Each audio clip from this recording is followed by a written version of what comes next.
इस प्यारे से YouTube चैनल पर आप सभी का स्वागत है। आज हम लोग देखेंगे तरंग प्रकाशिकी।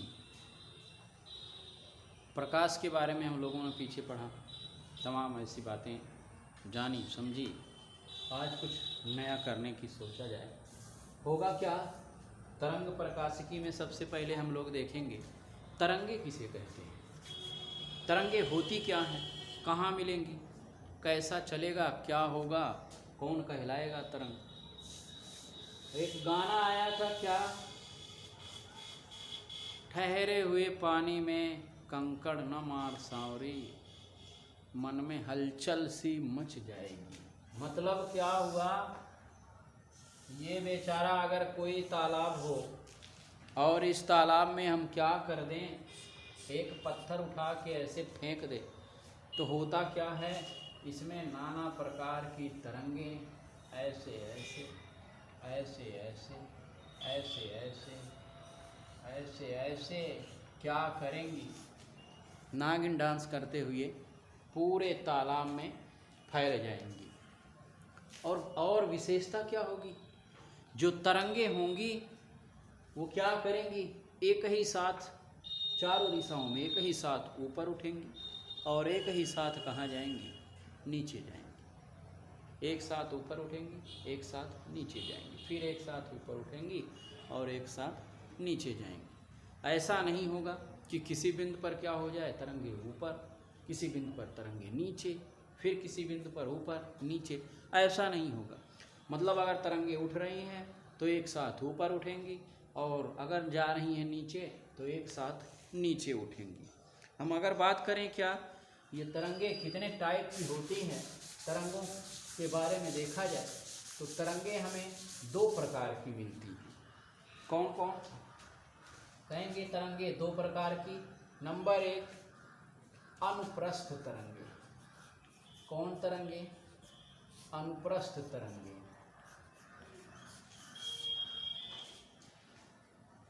ये कैसे चलती हैं? अगर इनकी बात की जाए तो ये तरंग संचरण की दिशा के लंबवत चलती हैं। लंबवत मतलब क्या, ऐसे ऐसे टिंग टांग,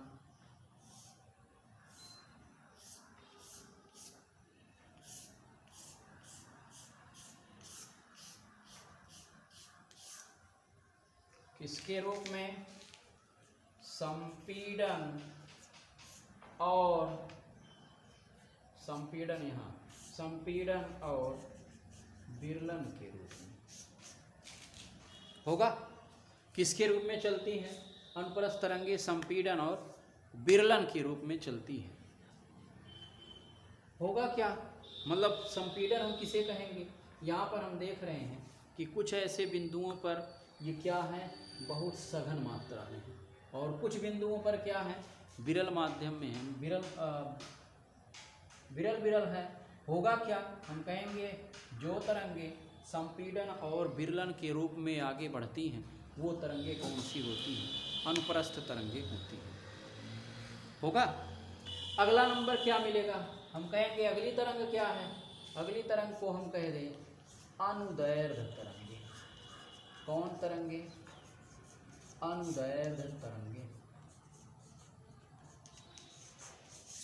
ये कहाँ मिलेंगी, हम कहेंगे तरंग संचरण की दिशा के समांतर ही चलती रहती हैं, ऐसे ऐसे। ये क्या है, ऊपर ऊपर ऊपर ऊपर हो जाएगा श्रृंग, नीचे नीचे क्या होगा, नीचे नीचे कहते हैं गर्त। क्या कहते हैं? गर्त कहते हैं भाड़ में जाओ, गड्ढे में जाओ, गर्त में जाओ, तो वही वाला गर्तबा है क्या, जहाँ तरंगे नीचे रहेंगी उन नीचे वालों को हम क्या कहेंगे, गर्त कहेंगे। जहाँ उभरी हुई होंगी उस उभरे हुए भाग को हम क्या कहेंगे, श्रृंग कहेंगे। ये तरंगे कैसे चलती हैं, श्रृंग गर्त, श्रृंग गर्त, श्रृंग गर्त करते हुए क्या करती हैं, आगे बढ़ती हैं। बहरहाल इसको हम लोगों को नहीं पढ़ना है। अभी हम लोग क्या चर्चा करेंगे, हम लोग चर्चा करेंगे तरंग प्रकाशिकी की। बेचारा प्रकाश तरंगों के रूप में कैसे चलेगा, क्या क्या करेगा, उसके बारे में हम लोगों को पढ़ना है। तरंगे दो प्रकार की, कौन कौन? अनुदैर्घ्य और अनुप्रस्थ तरंगे। जो गर्त गर्त और श्रृंग श्रृंग चलेगा, गर्त और श्रृंग मिलके क्या बनाएंगे? अनुदैर्घ्य बनाएंगे, और संपीड़न और विरलन मिलके क्या बनाएंगे? अनुप्रस्थ बनाएंगे। यहाँ पर क्या है? तरंग प्रकाश की, हम कहेंगे क्या?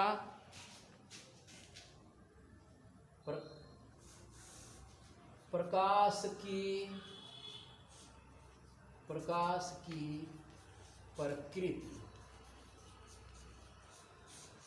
इम्पॉर्टेंट है, पूछा जाता है कक्षा 12 के लिए।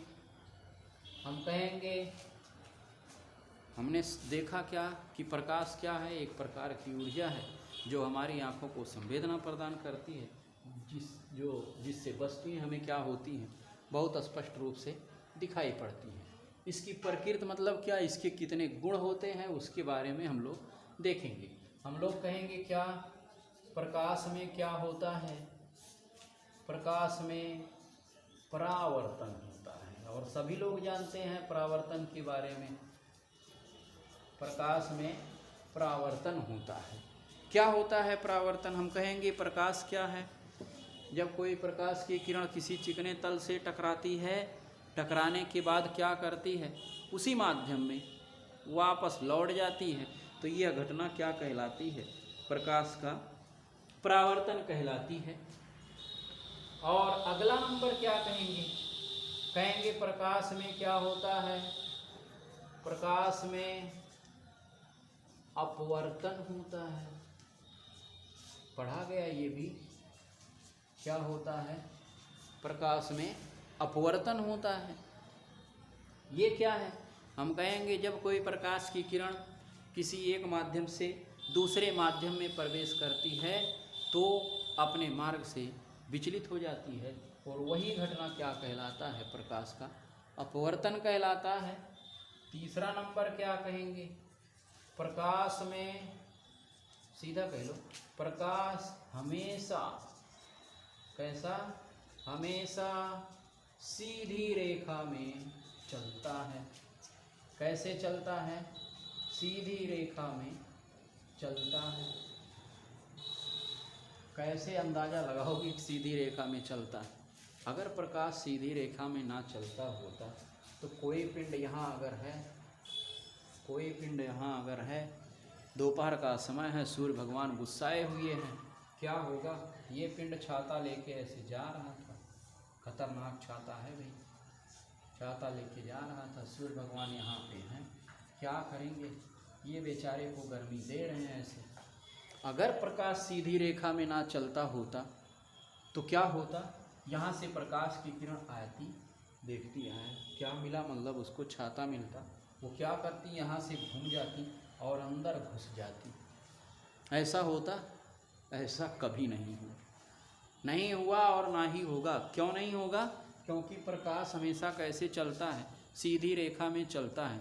अगर ऐसा होता तो क्या घर के जो जंगले, खिड़की, दरवाजे जो लगे हैं उनसे प्रकाश क्या करता? छत से आता, टकराता, टकराने के बाद क्या करती? प्रकाश की किरण, वही प्रकाश की किरण कहाँ से? दरवाजे से होकर घर के अंदर चली जाती, इधर उधर घूम के घर के बाहर जंगले से निकल जाती। होगा? अगला नंबर क्या कहेंगे? प्रकाश में क्या हो गया? प्रकाश सीधी रेखा में चलता है। हम कहेंगे प्रकाश में क्या होता है? प्रकाश में व्यतिकरण होता है। क्या होता है भाई? व्यतिकरण होता है। और ये व्यतिकरण क्या है? व्यतिकरण का पूरा चैप्टर है, हम लोग पढ़ेंगे आगे। व्यतिकरण मतलब क्या? जब प्रकाश की तरंगें चलती हैं तो विभिन्न माध्यमों से अगर निकल रही हैं तो क्या होगा? क्या होगा भाई? प्रकाश तरंगों के रूप में अगर चल रही हैं तो कुछ बिंदुओं पर प्रकाश की जो तीव्रता होगी वो अधिकतम होगी, और कुछ बिंदुओं पर क्या होगी? न्यूनतम होगी। मतलब क्या? ऐसे ऐसे ऐसे कुछ बिंदुओं पर क्या हुआ? अधिकतम हो रही है, और कुछ बिंदुओं पर क्या हो रही है? प्रकाश की तीव्रता न्यूनतम हो रही है, यही घटना क्या कहलाता है? प्रकाश का व्यतिकरण कहलाता है। होगा, पूरा चैप्टर है, आगे पढ़ा जाएगा। 5वां नंबर कहेंगे क्या? प्रकाश में विवर्तन होता है। ये भी चैप्टर है, आगे पढ़ेंगे हम लोग। प्रकाश में विवर्तन होता है। विवर्तन मतलब क्या? अगर कोई स्रोत है, यहाँ स्रोत से प्रकाश की किरण निकल रही है और इसके मार्ग में कोई अवरोध रख दें तो ये अब क्या करता है, इस अवरोध से ऊपर होते हुए क्या करता है, कुछ ऐसी तरीके से आगे बढ़ जाता है, और ये घटना क्या कहलाती है? प्रकाश का विवर्तन कहलाती है। होगा, इसी तरीके से अगला नंबर हम कहेंगे, क्या कह देंगे? कहेंगे प्रकाश में ध्रुवण होता है। ये भी चैप्टर है, प्रकाश में ध्रुवण होता है, ये चैप्टर भी है, आगे हम लोग पढ़ेंगे। ध्रुवण का मतलब पोलराइजेशन होता है। होता क्या है? कहेंगे क्या? ऐसे टूरमैलून जो कण होते हैं वो क्या करते हैं? चारों दिशाओं में कंपन करते हैं। इसके बारे में भी पूरी डिटेल से पढ़ा जाएगा, आगे चैप्टर में मिलेगा। आगे क्या कहेंगे? कहेंगे प्रकाश, क्या कहेंगे भाई? 7वां नंबर कहेंगे प्रकाश इलेक्ट्रॉन उत्सर्जित करता है। क्या करता है? इलेक्ट्रॉन उत्सर्जित करता है।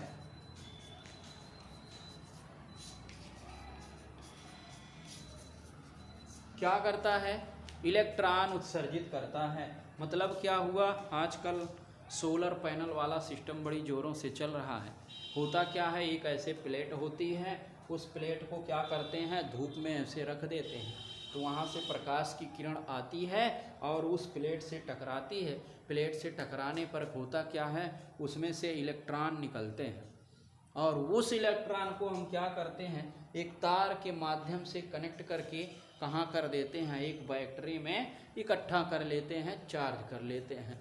वो बाद में हम यूज करते हैं इन्वर्टर में, या बाद में जब लाइट चली जाती है तब के लिए हम क्या करते हैं? यूज करते हैं। ये घटना क्या कहलाएगी? प्रकाश का इलेक्ट्रॉन उत्सर्जित करना या प्रकाश वैद्युत प्रभाव कहलाएगा। अगला नंबर क्या कहेंगे? हम कहेंगे क्या? 8वें नंबर पे कहेंगे प्रकाश में वर्ण विक्षेपण होता है। क्या होता है? प्रकाश में वर्ण विक्षेपण होता है। ये वर्ण विक्षेपण क्या है? वर्ण विक्षेपण का मतलब क्या है? किसी श्वेत प्रकाश को अगर किसी प्रिज्म से ऐसे गुजार दिया जाए, तो क्या होगा? 7 रंगों में बंट जाता है, अपने अवयवी रंगों में बंट जाता है, और यही अपने रंगों में बंटना ही क्या कहलाता है? प्रकाश का वर्ण विक्षेपण कहलाता है। और क्या कहेंगे हम? कहेंगे प्रकाश में ऊष्मा होती है। क्या होती है? प्रकाश में ऊष्मा होती है। कैसे पता चलेगा? थोड़ी देर धूप में खड़े हो जाओ, पता चल जाएगी ऊष्मा होती है कि नहीं होती है। क्या करेंगे? पसीने से तरबतर हो जाएंगे गर्मी के दिनों में, और ठंडे में तो माहौल अच्छा लगता है। धूप निकलती है, लोग धूप सेकने के लिए बाहर आते हैं। गर्मी में तो धूप से बचने के लिए घर से बाहर नहीं निकलते। होता क्या है? ऊष्मा होती है। अरे भाई थर्मामीटर है, थर्मामीटर को रख दो उसी धूप में, क्या होगा? उसका जो पारा होगा धीरे धीरे क्या करता है? ऊपर चढ़ जाता है। इसी से हम कहते हैं प्रकाश में क्या होती है? ऊष्मा होती है। ये 7-8 पॉइंट क्या हैं? जब कभी भी पूछा जाता है प्रकाश का नेचर क्या है, प्रकृति क्या है, तो हम बताएंगे क्या? प्रकाश में परावर्तन होता है, प्रकाश में अपवर्तन होता है, प्रकाश हमेशा सीधी रेखा में चलता है, प्रकाश में व्यतिकरण होता है, प्रकाश में विवर्तन होता है, प्रकाश में ध्रुवण होता है, प्रकाश इलेक्ट्रॉन उत्सर्जित करता है, प्रकाश में वर्ण विक्षेपण होता है, प्रकाश में ऊर्जा होती है।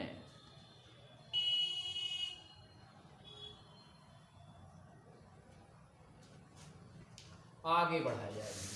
हम कहेंगे क्या, कहेंगे ये सब जब प्रकाश के नेचर के बारे में हम लोगों ने जान लिया, सन 1676 ईस्वी की बात है। एक खतरनाक वैज्ञानिक जो बेचारे लगभग साइंस में मिलते जुलते रहते हैं, कहीं ना कहीं जरूर मिलते रहते हैं, वो बेचारे कौन थे? एक बेचारे वैज्ञानिक थे, कौन? न्यूटन साहब। कितने सन में? 1676 ईस्वी में। इन्होंने भी क्या कर दिया? प्रकाश में एंट्री मार दी है। प्रकाश में एंट्री मारे जैसे होता नहीं, यहाँ भी क्या कर दिए? दखल अंदाजी कर दिए। उन्होंने कहा कि हम भी क्या करेंगे, तरंग प्रकाशिकी में कुछ न कुछ देखेंगे, अगर ठीक ठाक रहा तो हमारा नियम भी, हमारा सिद्धांत भी लागू हो जाएगा, चल जाएगा, अगर नहीं हुआ तो कोई बात नहीं। वही न्यूटन साहब है जिन्होंने क्या दिया था? गति के नियम दिए थे। और कितने नियम थे? 3 नियम थे। कौन कौन? जड़त्व वाला था, और कौन था? F बराबर ma था, और क्या था? एक्शन रिएक्शन मतलब क्रिया प्रतिक्रिया वाला नियम था। इन्होंने 1676 ईस्वी में क्या बताया? इन्होंने कहा कि जो ये प्रकाश होता है वो छोटे छोटे असंख्य कणों के रूप में क्या करता है? आगे बढ़ता है। किसके रूप में? कणों के रूप में। असंख्य कण होते हैं, जब प्रकाश पड़ता है मतलब चलता है तो उन्हीं कणों के रूप में आगे बढ़ता है। और उन कणों की स्पीड क्या होती है? इन कणों की स्पीड होती है वही 3 × 10⁸ मीटर प्रति सेकंड की स्पीड होती है। और उस सिद्धांत को क्या कहा गया? न्यूटन का कणिका सिद्धांत कहा गया। क्या कहा गया भाई? न्यूटन का कणिका सिद्धांत कहा गया। सब कुछ ठीक ठाक चल रहा था। इनके सिद्धांत से किसकी परावर्तन की व्याख्या हो गई, बिल्कुल सही आया। अपवर्तन की व्याख्या हुई, थोड़ा कमी रही बट लगभग सही आया। लेकिन और जैसे क्या? ध्रुवण और विवर्तन, व्यतिकरण आदि की जो व्याख्या है करने में ये सिद्धांत क्या हो गया? फेल हो गया। किसने फेल किया? एक वैज्ञानिक थे फोको साहब। फेको नहीं, फोको साहब। फोको साहब ने क्या किया? उन्होंने देखा कि ये जो न्यूटन का कणिका सिद्धांत है वो बेचारा क्या कर रहा था? परावर्तन अपवर्तन की व्याख्या करने में सफल रहा, लेकिन ध्रुवण व्यतिकरण और विवर्तन की व्याख्या करने में बिल्कुल असफल रहा। और वहीं पर इनके नियम को क्या कर दिया गया? फेल कर दिया गया। किसने फेल किया? फोको साहब ने फेल किया। और तब उसके बाद क्या आया? उसके बाद आया हाइगेन्स का सिद्धांत। किसका? हाइगेन्स का सिद्धांत। इसको हम लोग कल देखेंगे अगले वीडियो में। तब तक के लिए नमस्कार, जय हिंद।